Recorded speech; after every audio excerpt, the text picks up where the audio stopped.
안녕하세요. 이집원 목사입니다. 1월 셋째 주 가정예배에 오신 여러분을 환영하고 축복합니다.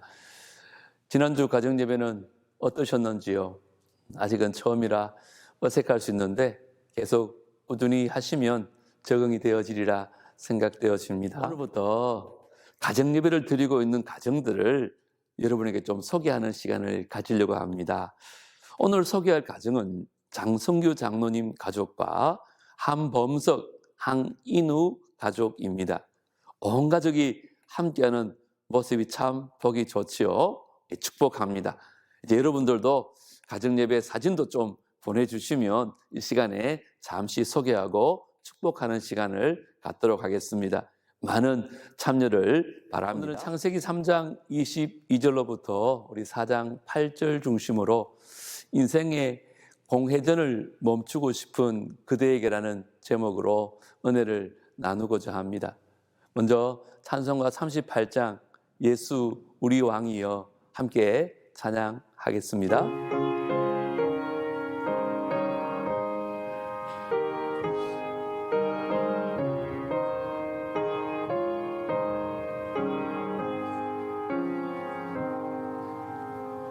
예수 우리 왕이여 이곳에 오소서. 우리가 왕께 드리는 영광을 받아 주소서. 우리는 주님의 백성, 주님은 우리 왕이라. 왕이신 예수님 오셔서 자정하사 다스리소서.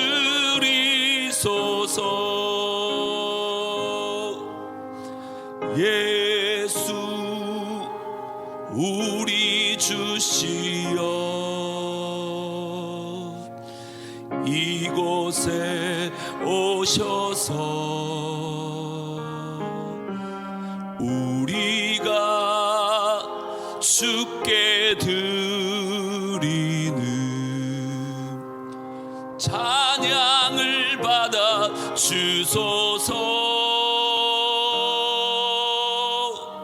우리는 주님의 종들, 주님은 우리 주시라.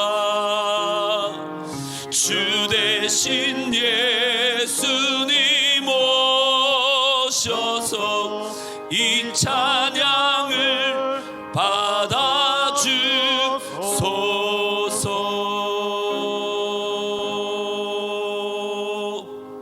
오늘 우리 가정해 주시는 하나님의 말씀은 창세기 3장 22절에서 4장 8절 말씀입니다. 본문이 좀 길지만 다 함께 한 목소리로 읽겠습니다. 시작. 여호와 하나님이 이르시되 보라 이 사람이 선악을 아는 일에 우리 중 하나같이 되었으니 그가 그의 손을 들어 생명나무 열매도 따먹고 영생할까 하노라 하시고 여호와 하나님이 에덴 동산에서 그를 내보내어 그의 근원이 된 땅을 갈게 하시니라. 이같이 하나님이 그 사람을 쫓아내시고 에덴 동산 동쪽에 그룹들과 두루 도는 불칼을 두어 생명나무의 길을 지키게 하시니라. 아담이 그의 아내 하와와 동침하매 하와가 임신하여 가인을 낳고 이르되 내가 여호와로 말미암아 득남하였다 하니라. 그가 또 가인의 아우 아벨을 낳았는데 아벨은 양치는 자였고 가인은 농사하는 자였더라.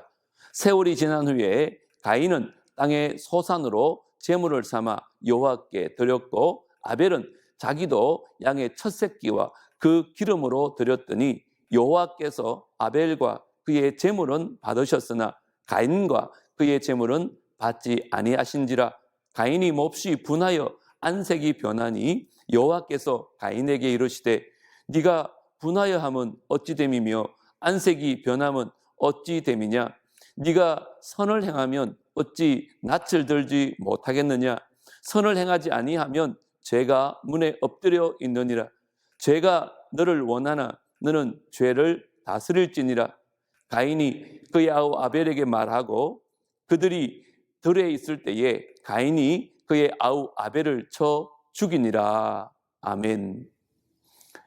아담과 하와는 불순종한 죄로 에덴 동산에서 쫓겨납니다. 그 후에 두 아들 가인과 아벨을 낳습니다. 에덴 동산에서는 하나님이 모든 것을 채워주셨지만 이제는 먹고 살기 위해 땅을 갈아야 합니다. 하나님이 죄의 형벌로 평생 땀을 흘리고 수고해야 음식을 얻을 수 있게 하셨기 때문입니다. 가인과 아벨도 각각 농부와 목자로 땅의 소산을 얻어서 자신의 소산, 즉 가인은 땅의 소산, 아벨은 양의 첫 새끼와 기름으로 하나님께 예배를 드립니다. 하지만 하나님은 아벨과 그의 제물만 받으시고 가인과 그의 제물은 받지 않으십니다. 그 이유를 본문에서 세세하게 밝히고 있지는 않지만 다른 말씀을 참고해 보겠습니다. 우선 구약의 제사 중에 곡식의 제사인 소제가 있는데요.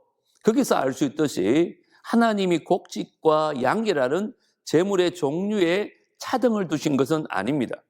오직 예배자의 중심을 보십니다. 가인은 마음이 악했으나 아벨은 믿음으로 가인보다 더 나은 제사를 하나님께 드렸다고 히브리서는 말하고 있습니다. 예배 후에 가인은 낙심하여 안색이 변합니다. 그러자 하나님은 죄에 지배받지 말고 죄를 다스리라고 말씀합니다. 하지만 가인은 마음을 돌이키지 않았고 하나님의 말씀에 불순한 죄, 결국 아벨을 죽이는 죄를 범하고 맙니다. 이처럼 하나님께 드리는 예배는 예물보다 예배자의 중심, 마음이 더 중요합니다. 하나님은 믿음의 예배를 기쁘게 받으십니다. 가인처럼 악한 마음을 품지 말고 아벨처럼 처음 것을 구별하여 드리며 하나님을 첫 번째로 둔 믿음의 예배에 우리가 나가야 합니다. 말씀 관찰입니다.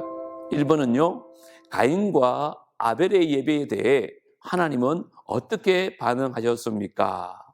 4절과 5절을 보시면 가인과 아벨은 자신의 소산을 가지고 하나님께 예배를 드렸습니다. 그런데 하나님께서 아벨의 예배는 받으시고 가인의 예배는 받지 않으셨습니다. 이 부분에 대해서 학자들 간에 조금의 차이는 있지만 분명한 것은요, 하나님이 아벨과 그의 제물은 받으셨으나 가인과 그의 제물은 받지 않으셨다는 것입니다. 사람이 중요합니다. 그 사람이 어떤 예배자인가가 중요하다는 말씀입니다. 가인이 예배자로서 준비가 안 되었다는 것은 예배 이후에 그의 모습을 통해 증명됩니다. 가인은 몹시 분하여 안색이 변했고 하나님은 가인을 보고 죄를 다스리라고 경고하셨습니다. 가인은 온전한 예배자가 아니었던 것입니다. 사람으로서 최고의 영광과 행복은요, 온전한 예배자가 되는 것입니다. 아무리 만사가 형통한 것 같아도 예배가 무너지면 인생은 무너지는 것입니다.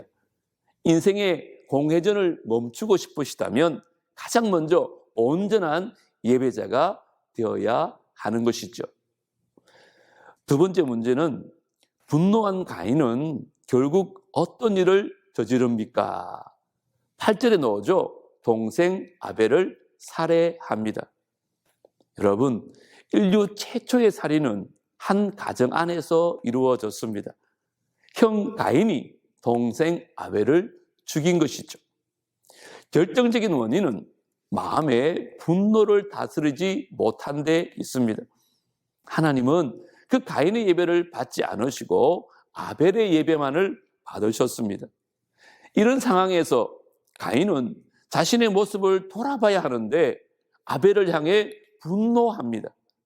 감정은 자연스럽게 일어날 수 있죠. 하지만 그것을 다스리지 않으면 감정의 노예가 되어서 감정이 이끄는 대로 죄를 짓게 됩니다. 그래서 파스칼은요, 믿음이란 이성을 십자가에 못 박는 행위라, 이런 말을 합니다. 이 말을 활용하여서 다시 말하면 믿음이란 감정을 십자가에 못 박는 행위인 것입니다. 그 감정의 성화 없이는 거룩한 삶을 살 수 없습니다. 감정을 다스리지 못한 사람은 결국 죄를 이길 수 없는 것이죠. 그 죄된 감정이 나의 마음을 지배하지 못하도록 날마다 십자가를 가까이 하는 가정들 되어주시기를 바랍니다. 이제 말씀 적용입니다. 주보에 나와 있는 두 가지 문제를 가지고 각자의 생각들을 나누는 시간을 가지려고 합니다. 지난주도 말씀드렸듯이 나눔에는 정답이 있는 게 아닙니다. 각자의 생각을 솔직하게 나누면 은혜가 될 줄 믿습니다. 1번은요, 예배자로서 나의 모습을 점검하고 더 노력해야 될 부분에 대해서 가족들과 함께 나누어 보면 좋겠습니다. 두 번째 나눔은요, 그 십자가에 못 박아야 할 감정이 있다면 그것이 무엇인지 가족과 함께 나누어 보십시다. 이제 인도자와 함께 나눔을 하시고 대표자가 마무리 기도하시고 주기도문으로 가정예배를 마치시면 됩니다.